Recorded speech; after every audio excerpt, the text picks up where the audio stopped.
I'm Loud Esmond for Steer the Line, and we are still weeks away from the NFL season. Sigh. I can't wait for NFL season. It's like Christmas every week, every Thursday, every Monday, every Sunday night, love it. So what can we bet on right now? You're jonesing to bet on something for the NFL, and today we're going to talk about NFL futures in terms of the MVP bet. Betting on the MVP before the season even starts is one of those bets that, man, you're going to have to give me some monster odds and a great potential payoff in order for me to put some shekels down. And that means I can't go chalk. I'm not going to go with the favorites in a bet like this. Who are they, by the way? Oh, Brady, Rodgers, Josh Allen, Pepper, Mahomes, Justin Herbert, Joe Burrow, Russell Wilson, Matt Stafford, Dak Prescott, Jalen Hurts, Lamar Jackson are your top 10. Notice something? They're all quarterbacks. That's because a quarterback wins the MVP almost every year in the NFL. Every now and then, you get a running back or something else. Now, the best odds you're going to get inside that chalky top 10 is about 2,000, plus 2,000, which means you put down $100, you get 2,100 back. Nice payoff, but honestly, most of those guys aren't at 2,000. They're a lot lower than that. So that's giving me a problem. I am not going to be able to bet on that at that chalky of a price. So I also believe that we've got some problems with the chalk. Brady with no Gronk or Godwin worries me. Rodgers just lost his best weapon. So did Mahomes. Justin Herbert, buddy, you're going to have to prove it to me first. Russell Wilson went to a team with lesser talent at wide receiver than the one he was at in the Seahawks. And Jalen Hurts and Lamar Jackson are running quarterbacks. They usually don't win the MVP, although Michael Vick did, and Lamar Jackson has once already, but it's just rare. And the chalkiest of the walkiest is Allen at plus 600. That's too short of a price for such a risky bet. I'm looking at who is that player going to be that's going to win the MVP that's outside the chalkiness. Well, Cooper Kupp comes to mind.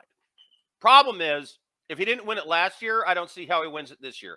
How are you going to improve those stats from last year? I don't see how it's possible. And again, like I said, the NFL MVP is almost always won by a quarterback. So who among the quarterbacks do we think could realistically win the MVP? Well, how about a guy that's been in the MVP talk before? How about a guy that last season was leading the league for about the first half of the season in every meaningful passing category? How about a guy who just added the best receiver in the league, has a consensus top 3 tight end, a bell cow running back, a bunch of other great pieces in the running back room as well that are complementary, and one of the best slot receivers in the NFL? Yeah, I'm talking about Derek Carr. Everybody's writing the Raiders off. I don't understand why. The guy had his best receiver, his best receiver is his tight end, got hurt last year. The running back got hurt last year. His coach was fired a few games into the season. And the take the top off the defense speed guy killed someone a few games into the season and is now looking at prison instead of playing football. Look, say what you want about the Raiders. Derek Carr has one of the best, if not the best, skill set group in the NFL at his disposal. Oh, by the way, did we mention his coach is one of the best play callers on offense in the NFL, has won multiple Super Bowls as an offensive coordinator? Yeah, that would be true. So, Derek Carr at plus somewhere around 3,000.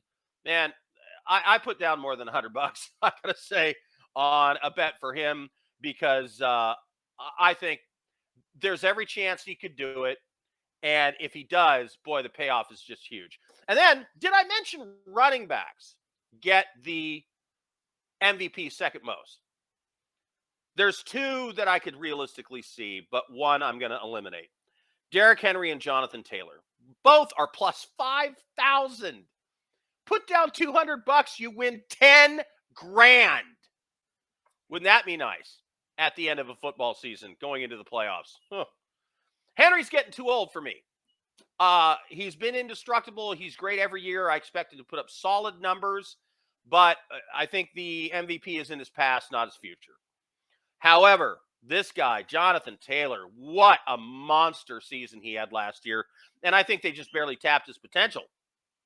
He led the league last year in every meaningful category: carries, yards, 20-plus yard runs, 40-plus yard runs, touchdowns. He had a run for touchdowns, 85 yards. That's like a kick return.